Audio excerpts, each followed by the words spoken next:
Welcome to the For the CREST podcast. This is episode 1, Gold Cup and Beyond. So, to start things off, we will talk about the good things from the Gold Cup. Despite the poor result, there are some things we do want to highlight. First, I'm going to start where I'm always going to start, with Zach Steffen in goal. We conceded 2 goals the entire tournament, which is something that I think we need to focus on and look at, because that's a shockingly low number of goals conceded. And despite the fact that the 1 goal we did concede was in the final and it did cost us the win, it's still to take 2 goals in a tournament is something to talk about, and definitely a performance that I was pretty impressed with. Zach Steffen, 16 saves, was very good. Made a couple saves he probably shouldn't have made, so that's always good. Single-handedly saved us against Curacao. And to concede twice, neither were really his fault. All good for Zach, I think. Next, just our defenders in general were pretty spot on, I want to say. I was really impressed with Aaron Long. Was able to get all the way up into the box and score 2 goals, but also it was able to drop back and defend, which is pretty impressive. Yes, covered a lot of ground. Made up for a couple of his running mates' mistakes. Covered for them. Passing needs a little bit of work, but I like Aaron Long overall. Yeah, I was impressed. He kind of surprised me this tournament. Wasn't expecting for him to play as much as he did, and definitely wasn't expecting it to be as strong of a performance. And now let's talk about one of his running mates, Walker Zimmerman. Again, another good performance from a center back. Just not really much to talk about. Just good when you have a defender. Passed the ball very well. He's always very dangerous on set pieces going forward. Didn't see that in this tournament. A little disappointed that he didn't find the score sheet, but he's a center back, so can't really hold that against him. Move on to Matt Miazga. I was pretty impressed with him. I was a little frustrated in the semifinal, because ultimately it was his mistake that cost us the goal against Jamaica. But he definitely made up for it in the final. It was pretty impressive. Anytime you have American defenders shutting down Premier League strikers is something to take a note of. Aaron Long and Miazga had a very good final. Very, very good final. Not to mention Miazga was definitely in the head of Mexican fans, at the very least. It's always good. His passing was good as well. He didn't really have any mistakes outside of the one in the semifinal that resulted in a goal. But in the end, it didn't matter. 3-1. Not a big deal. So let's talk about the fullbacks. Reggie Cannon and Nick Lima. Nick Lima started at right back to begin the tournament. Was fairly quiet for the most part. Had some good crosses. Was solid defensively. Reggie Cannon was absolutely spectacular in the final. Again, had some good crosses. I don't think he was quite as effective going forward as Nick Lima was, but for me going forward, Reggie Cannon is my right back of choice over Nick Lima. DeAndre Yedlin, the wild card in there. I was really impressed with Reggie Cannon. Definitely had a breakout performance. Definitely proved he can hold that right back spot down. Definitely had a tournament to remember for sure. And I think he should be a fairly regular and consistent right back for us in the future. He definitely proved his worth. I mean, when you have Mexico flipping their wingers because an American right back shut down one the entire first half is something else that should definitely not be looked over. Yeah, Pizarro was very quiet in the final in the first half, moved and picked on Tim Ream the whole second half. Um, So I think touch on Michael Bradley a little bit in midfield, I think. yeah, his passes were spot on most of the tournament. Most of them were quite good. He's Um, very soft defensively, um, slow. yeah, and then ultimately comes back to he just didn't seem like he could keep up much overall. But he was he did okay. I think I wasn't overly impressed, but I also wasn't He was just kind of as solid. yeah. I guess. He had a solid performance. Nothing overly spectacular, but nothing overly concerning either. Which brings us to Weston. Weston McKinney had a pretty good overall tournament. Yeah, I would say he was second best overall in the tournament. Had the mistake that cost us the final. That's not ideal, but was very good. Fouled a little bit too much, I think. Yeah, got a little bit hot-headed. I think Yes. I was impressed with him as captain in the final. I think a year or so ago we might have had him sent off with a red card. Yes. So I was very impressed with his restraint. He's growing, but he still has the fire, which is nice. He's just more controlled.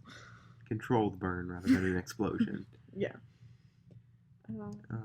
I really liked, at times, kind of came and went throughout the tournament, but his ability to both cover defensively and get forward, scored a couple of goals, really should have had one against Trinidad, just really good save there.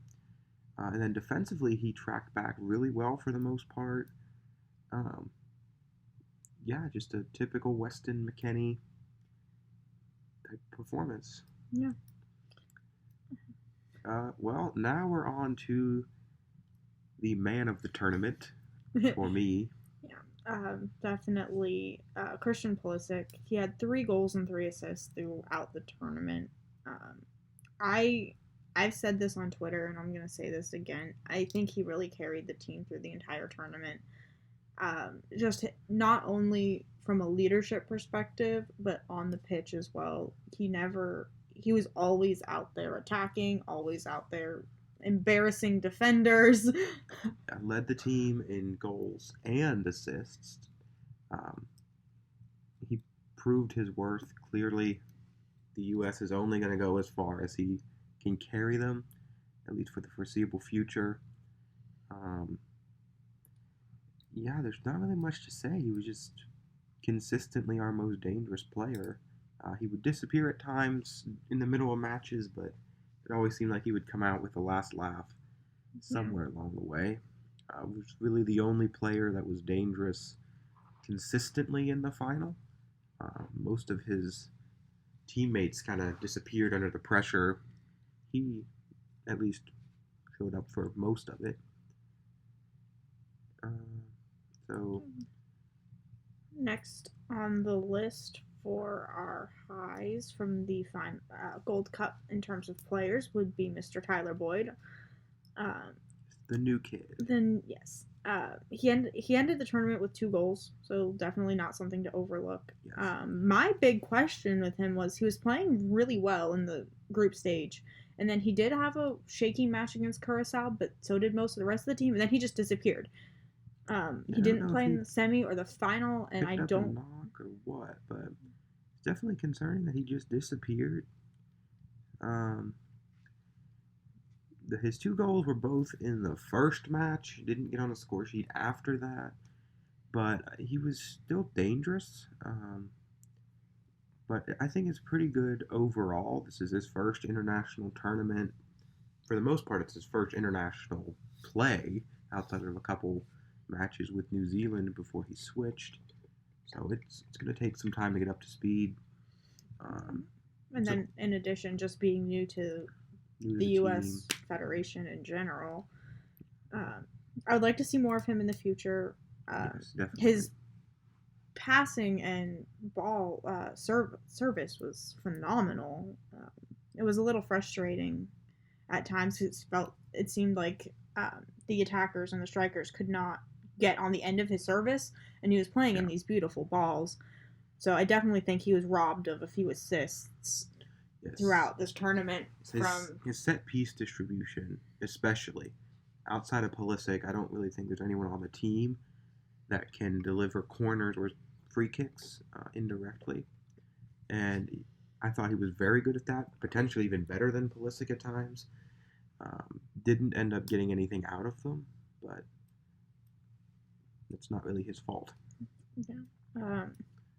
Jordan Morris had he had an okay tournament. He didn't really do anything worth noting, whether that be in terms of failing at something or doing something spectacular. He just sort of existed. He was pretty good coming in off the bench, which is nice to see.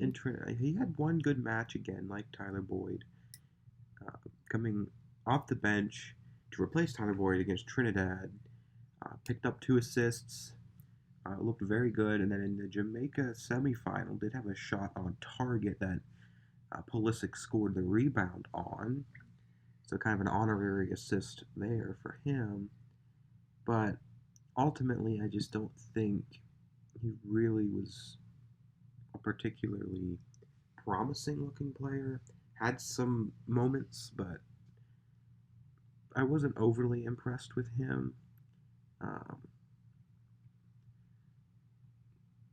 Yeah, it seemed he just doesn't seem to sort of exist.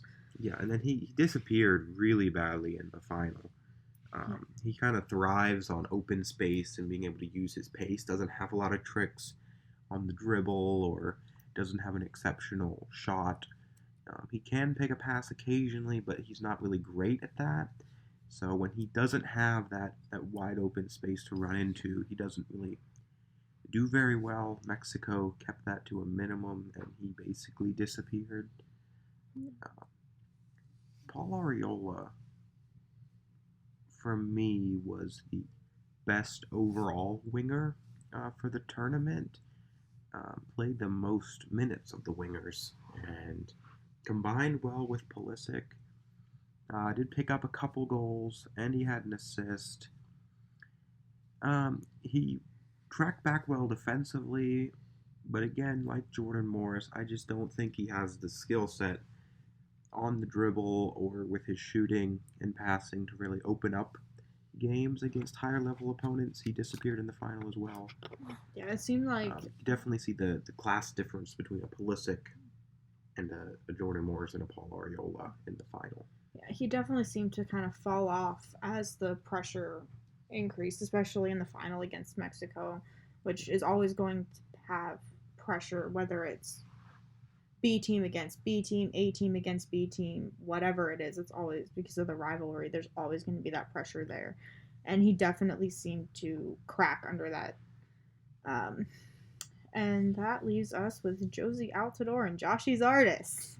Yes. We'll start with Zardes. Did get 3 goals. One came off of his eye. Yeah, he doesn't really deserve the one that much. I don't even know if he saw that ball coming. I don't think he did. I think it hurt him more than anything else. But yeah, he was just really bad in front of goal. A lot of times it seemed like attacks would stop in the box when he got the ball. Just would get dispossessed, would take too many touches. His touch wouldn't be good enough, and a defender could recover. Had a couple really bad misses. Yeah, one of them. Curacao had a bad miss. Jamaica, he had a bad miss. And then when he came in the final, it seemed like we couldn't get anything. The match was already bad, and it got worse. Yeah, he's not international level player at all. And then Josie Altidore was kind of in a position where he had to make a statement and prove his worth, if not to Berhalter and the Federation, then at least to the fans. Yeah, And I don't think he did that. He only got one goal the entire tournament, and it was that game against uh, the last group yeah. match Panama. against Panama. Um, Um, and I don't know what the future holds for him on the national team. I wasn't overly impressed with this. yeah, his hold up play was good. His sort of his not on paper attributes um, were pretty good. He did have the assist for Weston McKennie on the first goal against Jamaica, um, but he just wasn't spectacular enough for me to really make it worth holding on to him for. We have a lot of young talent coming up, and I just don't think Josie Altidor's health history, very injury prone, and his lack of form at times, and his just I just don't think he's good enough and reliable enough to hold on to when you have someone like Josh Sargent and Sebastian Soto that will probably be in the picture for the next um, season after the Bundesliga season starts again. I expect them to get some minutes. So I just don't think holding on to him is going to be worthwhile. It's kind of sad. I think he's still good enough. I just don't think it's worth holding back Sargent and Soto to keep Josie. Yeah, I think it's time we kind of move in with the young guys and get them some Yes. first team experience at the international level. Uh, so, where does this leave us with the Gold Cup roster? Who do we want to keep and who do we want to see move on? So, what we're going to do is go through the players we think shouldn't be included on the September roster from this Gold Cup roster. Yep. Right. So to start with is one of the players we highlighted is actually having a good tournament. Is Michael Bradley. His passing most of the time is good, but at the end of the day, I don't think he does anything that Tyler Adams can't do from the sixth position. He's old. He's not very fast anymore. He wasn't ever that fast, and he's slower now. Defensively, he just gets run over most of the time. His passing could be missed. Tyler Adams is improving there. I don't think he's quite yet on Michael Bradley's level on a consistent pass basis, but all in all, he's not worth keeping around.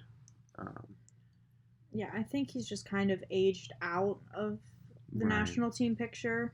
It's not so much that he's not a good player as it is he just can't really keep up anymore. And we have all of these young guys coming in, mainly Tyler Adams, who can play that role. I would like to see Tyler Adams getting more experience there and playing that position over Michael Bradley, looking to the future.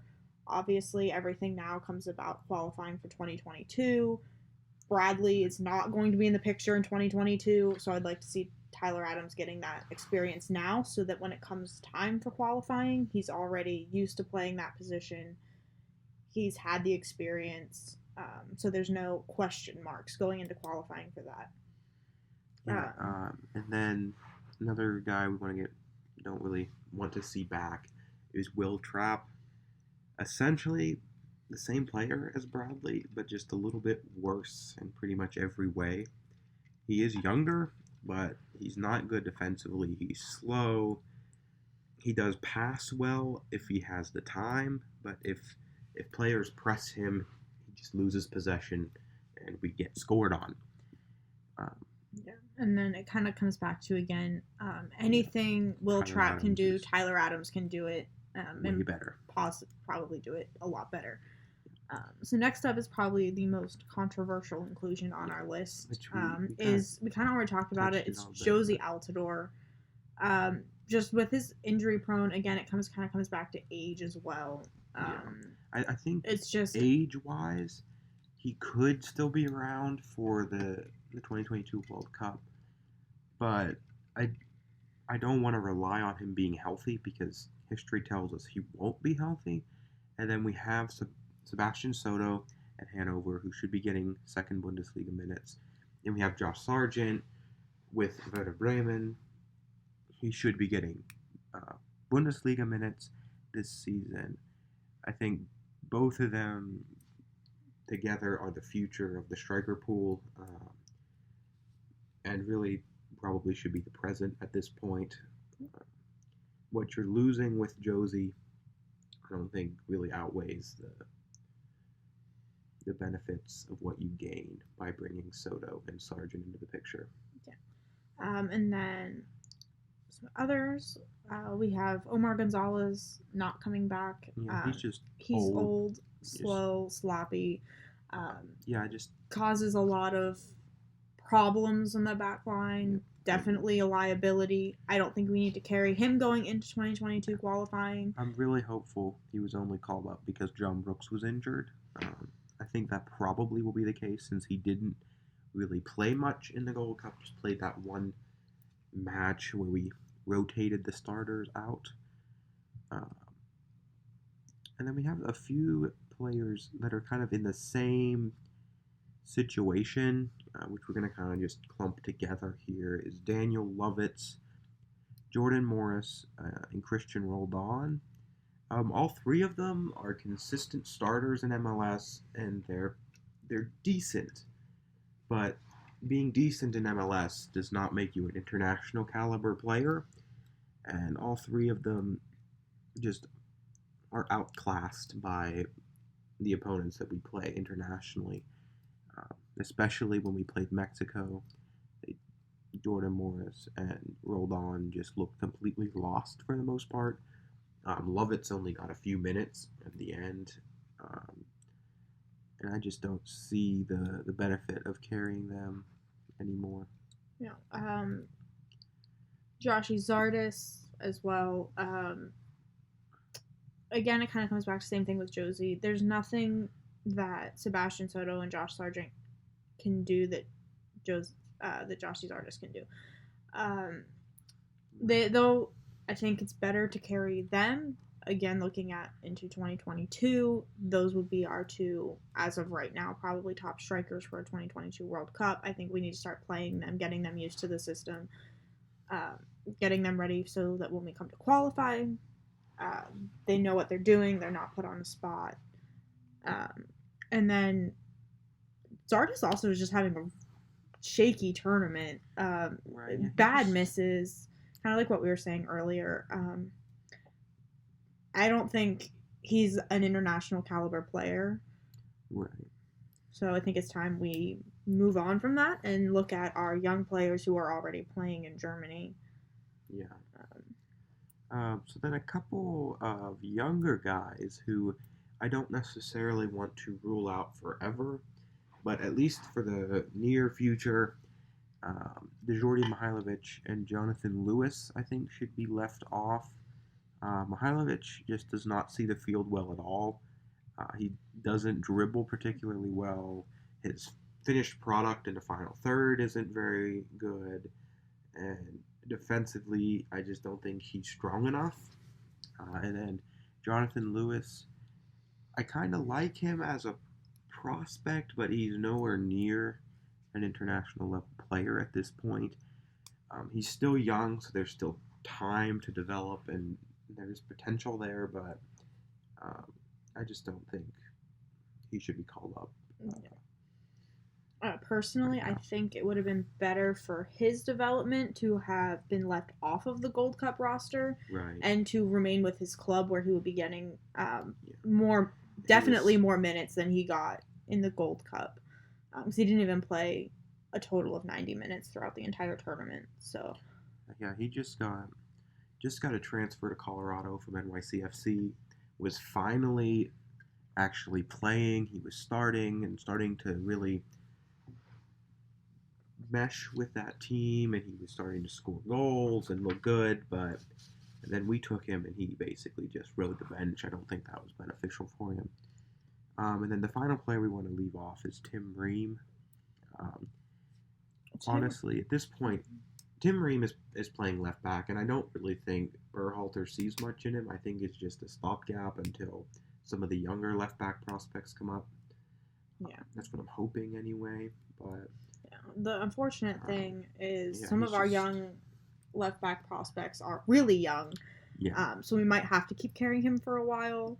I'm just hoping that pretty eventually we start seeing some younger guys come in and start competing for that spot, taking it, or maybe seeing Tim Ream come in off the bench for them, or have them subbed in at some point and take Tim Ream off.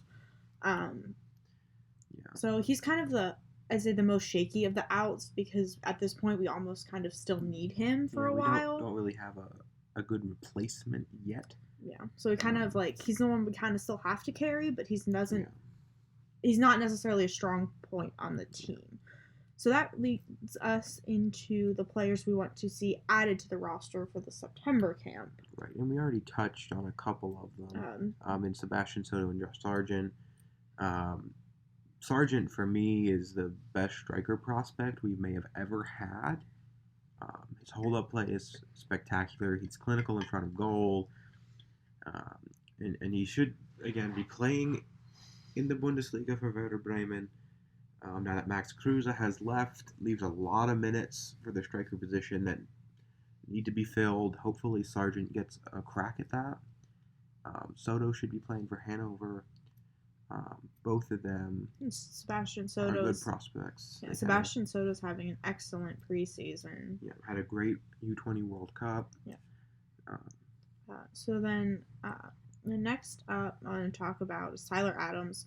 Obviously, he was supposed to be on the Gold Cup roster with injury, so I'd like to see him back. Hopefully, he's healthy. And same thing with Dwayne Holmes. Obviously, was supposed to be on the Gold Cup roster, had to leave. Ethan Horvath also got injured. He's the backup goalkeeper. Stefan Horvath, that's the top two. The third goalkeeper is really the only one that's up for grabs for me. Yeah.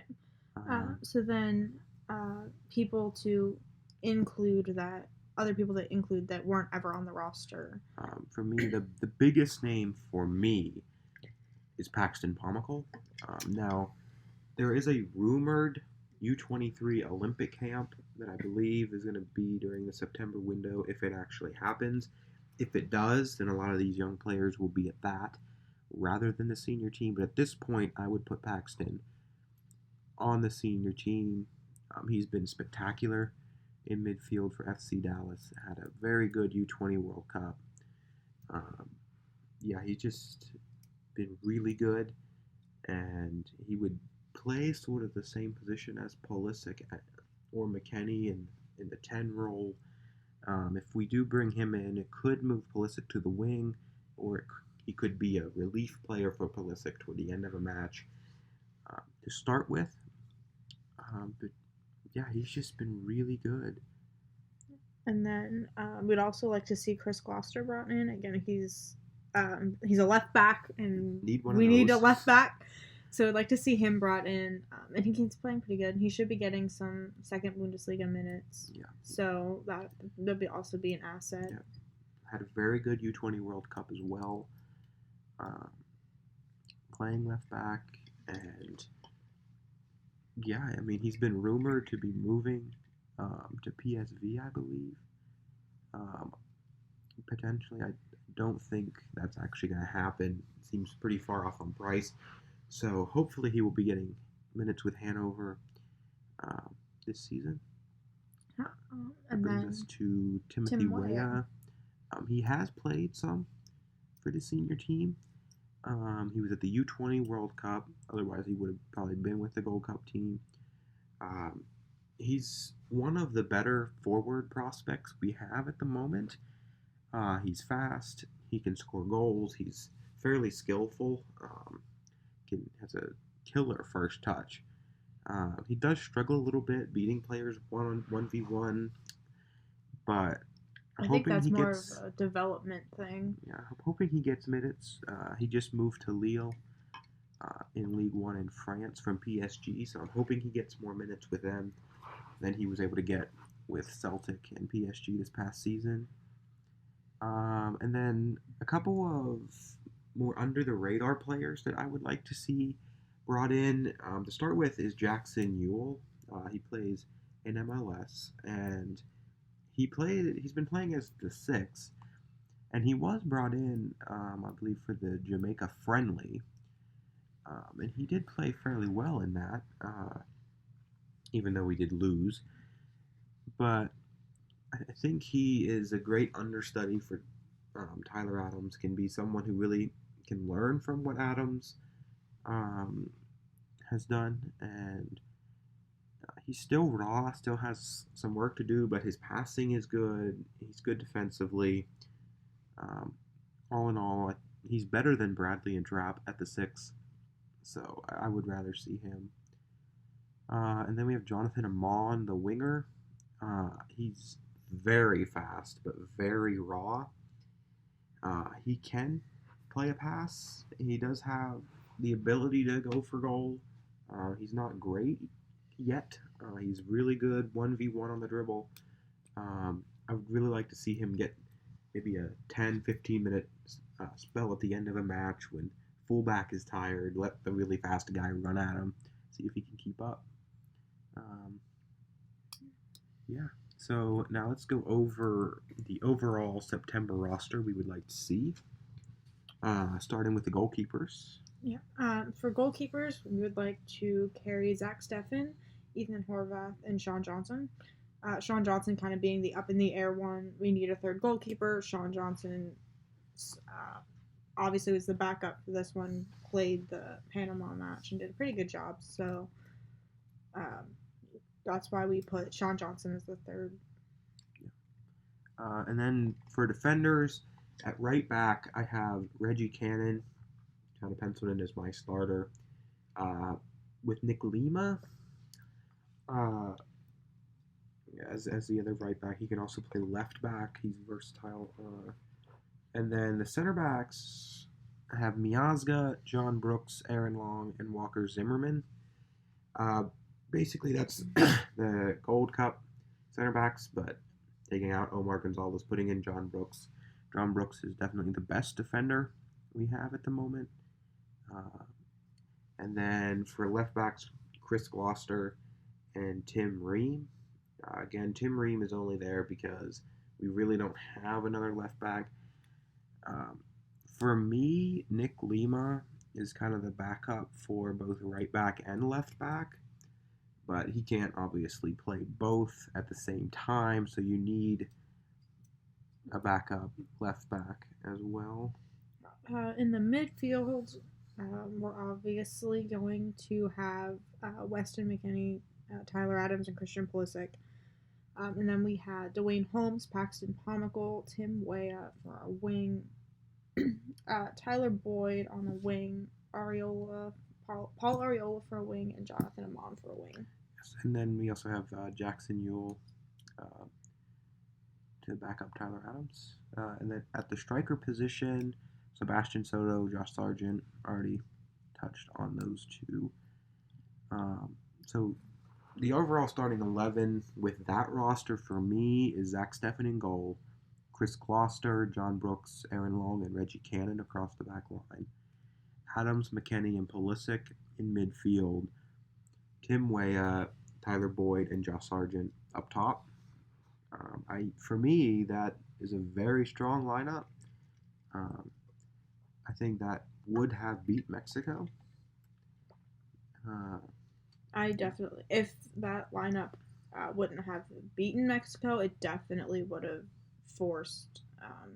probably forced the final to go to penalties. Yeah, I just don't think you're going to stop Weah, Sargent, Boyd, and Pulisic from scoring very easily, especially when you have someone like Jonathan Amon coming off the bench, Sebastian Soto coming off the bench. I just think that's too much talent that they would have found a goal, especially also with Dwayne Holmes and Paxton Pomykal in there.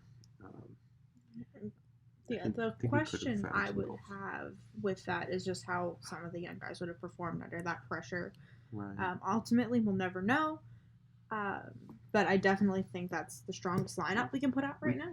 We are slated to play Mexico in September, so maybe true. We'll find out. Yeah. All right. Now, finally, we're going to talk about the system. Greg Berhalter's whole idea and how it worked at the Gold Cup. Um, Overall, I would say it was fairly successful. Um, Certainly, when the system was executed the way it was designed, it worked very well. Now, there are some issues that we definitely noticed. Most notably was when we were pressed, when we had possession along the back line, we tended to either kick it back to Zach Steffen, who would just clear it, or we would lose possession, or the center back would kick it upfield and just hope that somebody got it. Usually, we would lose possession at that point. Um, and the real problem we had was that the right back, which was either Reggie Cannon or Nick Lima, would stay pushed up. Which, when we have possession, they're supposed to go push up and help the attack, but they need to drop back in that situation to have four players going up against the three-player press so we can get out of it and then advance the ball forward. Yeah, what I think the biggest thing that needs to be adjusted, worked on, whether it's a training ground thing or a system change, has got to be what that back line is doing under high press, and even the midfield too under high press. Because it seemed like we had two options, and it was either pass it to the midfield and our midfielders would be depossessed, and then or pass it to Zach Steffen while he's being closed down by the opponent's attackers, and the only option then is to clear it, which we would then end up losing possession anyway. We would just lose it at the half field line instead of outside of the box. And it was ultimately, I think it was defensive mistakes when we were being high pressed that resulted in the 2 goals that we did concede.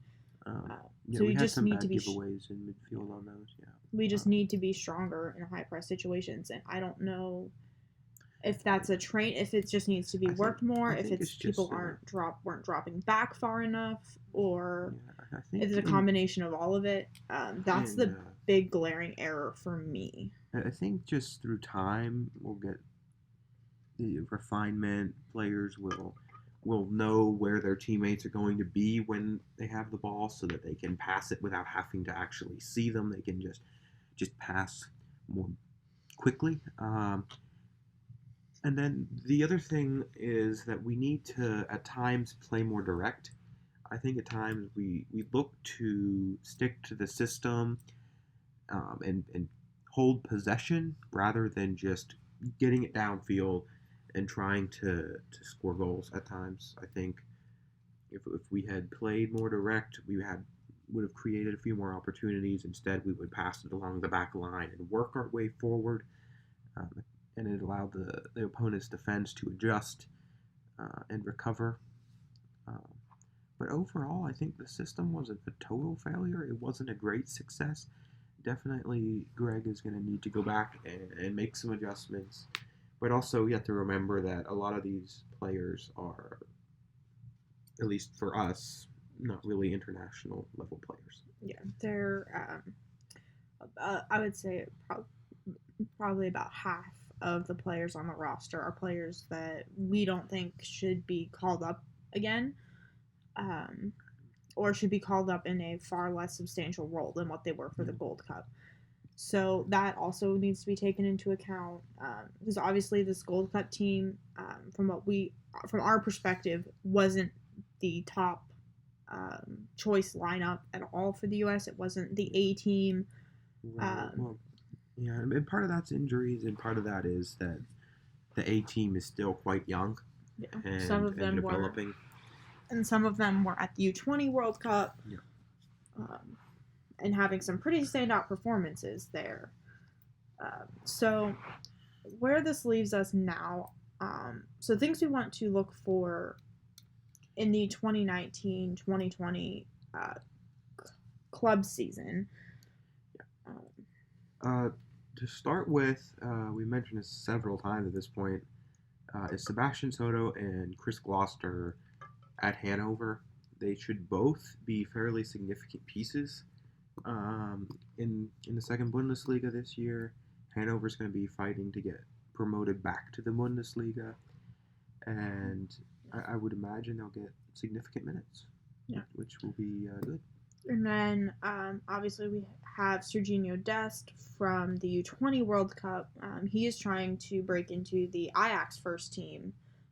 He could be a huge asset to the senior team Yes. in the future, so definitely want to keep an eye on him. Yes. And then we have Yuli Yanez, the winger, who's actually eligible for the 2021 U20 World Cup, but he was at the U20 World Cup this past summer, and he was very good. Um, he just officially signed with Wolfsburg, and I don't know exactly whether he will be playing with the U19s, if he'll get a shot with the senior team. I think that senior team is a bit of a long shot, but definitely someone to watch for. Uh, and then we have Christian Pulisic, his blockbuster move to Chelsea. Um, just saw a report a couple days ago that Frank Lampard is planning on splitting time for Pulisic to play as a 10, not on the wing, which is where he plays with the national team. So that's definitely something to watch. If he can get significant minutes in the Premier League as a 10, that would be wonderful for the national team. Especially if Berhalter is going to continue to play him Yes. as a number 10. And then obviously we have Weston McKennie playing in the midfield for Schalke. Hopefully, David Wagner is actually going to play him in one position, not just everywhere. Yeah. And then we have Tyler Adams. He's still dealing with the injury that kept him off the Gold Cup roster, as well as made him miss a significant number of games for RB Leipzig. So hopefully he gets back soon. But he had a very strong few months at the start of his Euro career, and just hopefully he can build on that, get better. Maybe look at getting some probably getting some Champions League minutes with RB Leipzig. And then we have Paxton Pomykal with FC Dallas, and then our personal opinion is to start looking for a move to Europe in the next year or two. I would definitely be watching the rumors. I would not be surprised if Paxton Pomykal leaves FC Dallas after this MLS season is over. I think it would be great time for him. FC Dallas should make quite a nice chunk of money for him. Been playing very well. But also watch him at FC Dallas. He's been playing very well. Had a man of the match performance a couple days ago for them. Just been wonderful. And then other big young American transfer news, we have Tim Weah going to Lille. Hopefully getting some minutes there. Definitely look out for that. They're a Champions League team. Yes, they were second in League One in France last year. So we'll see. Might maybe get some league. Hopefully get some league minutes. Maybe even some Champions League minutes. We'll see what happens with that. And then we have Alex Mendez trying to break the first team as well, so keep an eye on that. He's been promoted to Freiburg 2. I haven't heard anything about a possible move to the senior team, but Freiburg aren't exactly a powerhouse. They're sort of on the fringe of relegation generally every year, so it's definitely potential for him to move to the senior team if he plays well with their second team. Then we have Richie Ledesma. I really don't know where he's going to be. I don't know if PSV have any plans to move him to the first team or if he will stay with the second team. But either way, definitely somebody to keep an eye on. He's very similar to Pulisic in the way that he can just glide through a defense on the dribble. I'm very excited about him. I think he can be really, really good in a couple of years.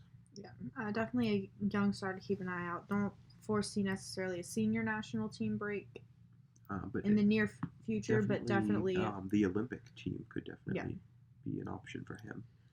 Then we have Chris Richards, the best prospect in general from the U20 team. Um, a true generational center back, in my opinion. Uh, he is going to be playing in the third level of the Bundesliga for Bayern 2, but I have seen a few reports that hint that maybe he could get a look with the first team. I think that's a very long shot, but it could happen. Um, it would be great if it did. Yeah. And then we have Zach Steffen going to Fortuna Dusseldorf on loan from Manchester City.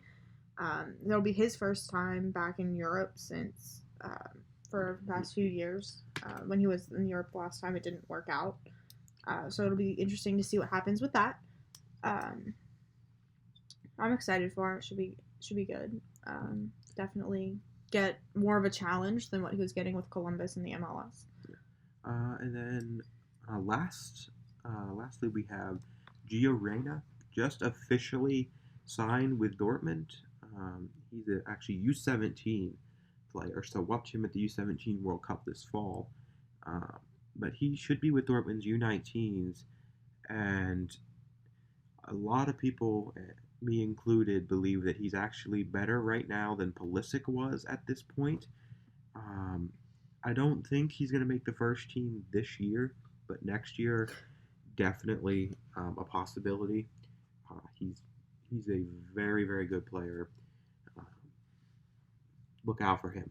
Yeah, definitely don't take your eye off. He could be the next crazy young star that just pops up on everyone's radar, just like Christian Pulisic was a few years ago. So definitely a lot of good things to be looking out for the club season. Um, And there's probably a whole lot that we missed. These are just kind of our highlights. Yeah, just some highlights. Mainly focused on the young guys who we want to see breaking into the senior team within the next few years. Yes. Definitely could change it. Looking forward to the 2022 World Cup and then even further into the 2026 World Cup, because for me right now that's where the whole rebuilding and restructuring thing is really going to start taking off, is when we start getting into 2022. Yeah. The 2026 World Cup is, I think, where we should really be hitting our prime with a lot of our young players. Really great that that's going to take place in the United States. Hopefully, we can make a good run on home soil. Yeah. We'll see you next time On the For the CREST podcast.